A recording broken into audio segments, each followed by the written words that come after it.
Écoutez le vent. Il y a toujours une histoire quand le vent chante. Écoutez bien.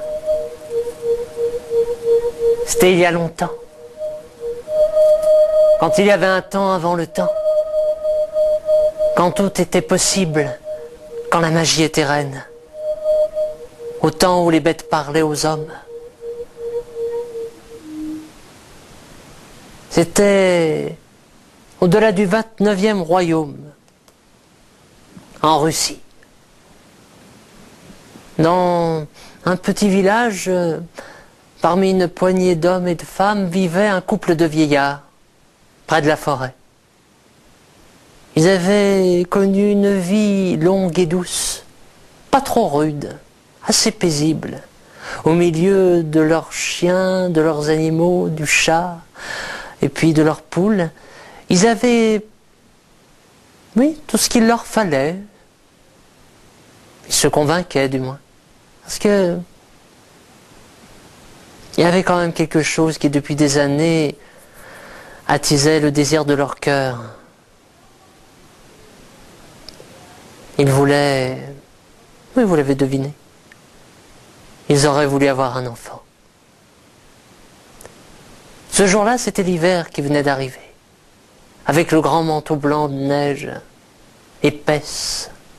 Déjà les enfants dehors faisaient des boules de neige qu'ils s'envoyaient les uns sur les autres, et après les batailles, ils les roulaient, les amoncelaient entre elles pour faire des bons hommes de neige. Et Bobilica, la femme, appelait son mari déjà pour regarder dehors. « Viens voir, petit père, dépêche-toi, regarde, regarde-les, il y a un mec qui a fait une baba yaga, hein. Hé, petit père, qu'est-ce qu'il y a, petite mère? Si on allait faire un bonhomme de neige, nous aussi. Mais oui, allez. Et ils se sont mis à jouer eux aussi. Et en parlant, en faisant rouler les boules de neige, les enfants les regardaient effarés, construire ensemble, pas un bonhomme de neige, non. Ils dessinaient, sculptaient de leurs mains une petite fille de neige.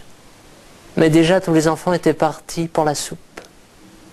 Que sous les étoiles, ils venaient d'achever le grand regard blanc et les petites lèvres d'un visage si fin de petite fille, tel qu'il l'aurait désiré. Et il fallait rentrer maintenant. Il fallait rentrer au chaud et souper. C'est étonnant parce que, à peine ils ont eu le dos tourné, on ne sait pas, certains disent que c'est le roi Gel qui est passé par là et qui a appelé la fête du printemps pour qu'elle donne vie à cet enfant si beau. D'autres disent que c'est un simple désir trop fort qui a réussi là où personne ne penserait que les rêves s'accompliraient un jour. En tout cas, elle était avec son bol de soupe bien chaude à regarder leur œuvre de neige sous les étoiles que... Oh! Boris, petit père, viens voir! Il y a quelque chose de bizarre. Ça a bougé. Ça a bougé. Regarde, elle a bougé. La petite fille de neige a bougé. Ils sortent dehors et... Oui, ils ramènent chez eux l'enfant bien vivant. Ils ont déblayé la neige et dessous la neige, il y avait comme une poupée de porcelaine, avec de grands yeux bleus comme un fjord de Norvège, et puis de lèvres finement ourlées. Elle était avec... Oui, vêtue de jolies bottes rouges, d'un joli manteau, d'une jolie veste, et puis d'une belle robe bien chaude. Manquait quelque chose sur sa tête. Alors, sa petite mère lui a donné son fichu rouge. Et dès le lendemain, Snegurotchka. Oui, ils lui ont demandé. Comment tu t'appelles, ma petite? Snegurotchka.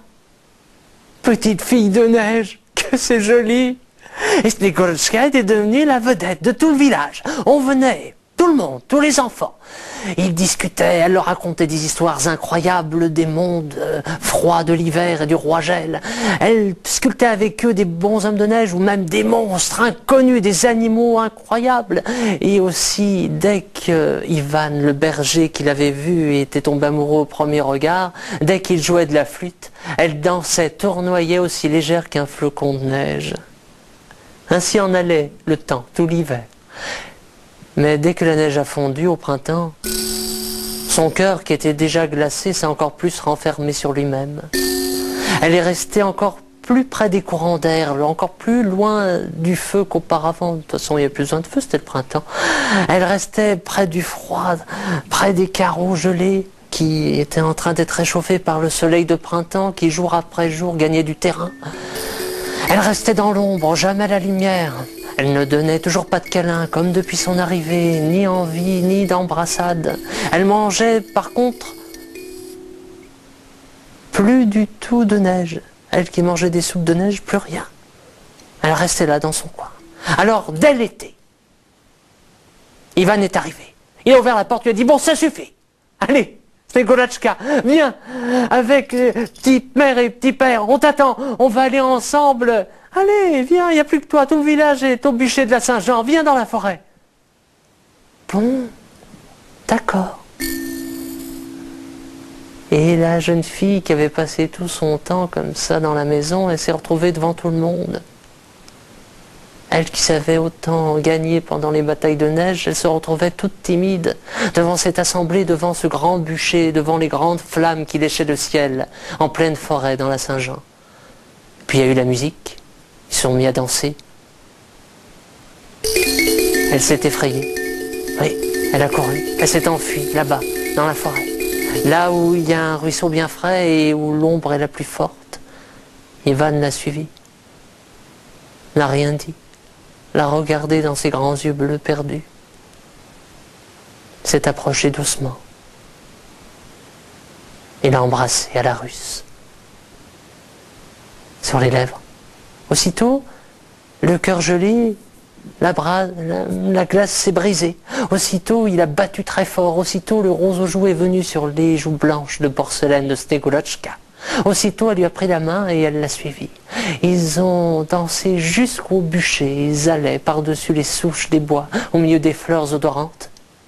Et puis, au moment où c'était le plus grand moment des chants, le grand moment de la fête, tout tourbillonnait dans sa tête. Elle souriait, elle connaissait cette joie qu'elle n'avait jamais encore découvert. Elle regardait Ivan, et Ivan fermait les yeux de joie, serrant fort la main de Snegulochka. Et à la fin, tout d'un coup, quand ils étaient proches des flammes, il n'y avait plus rien. Le soleil était haut et chaud dans le ciel. Et il n'y avait plus qu'une flaque d'eau dans la main d'Ivan le berger. Et par terre, un fichu, rouge, mouillé, au milieu d'une grande flaque. Le couple de vieillards est rentré dans la maison. À la fenêtre de Lisba, dès le soir venu, Bobilica regardait et demandait à Boris, son mari, « Petit père, tu crois qu'un jour elle reviendra ?»« Bien sûr. Tu verras, dès l'hiver prochain, elle quittera le royaume des glaces. Elle viendra nous voir. On laissera la porte ouverte. Viens, petite mère, viens te coucher maintenant. Il faut être patient. »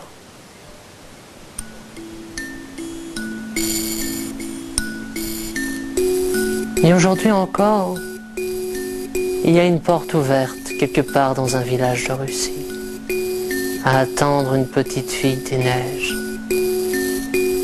Respirez cette histoire. Respirez-la. Le premier ou la première qui aura respiré ira un jour au paradis. Je sais, on a le temps. Passez de bonnes fêtes. Faites de beaux rêves. Au revoir.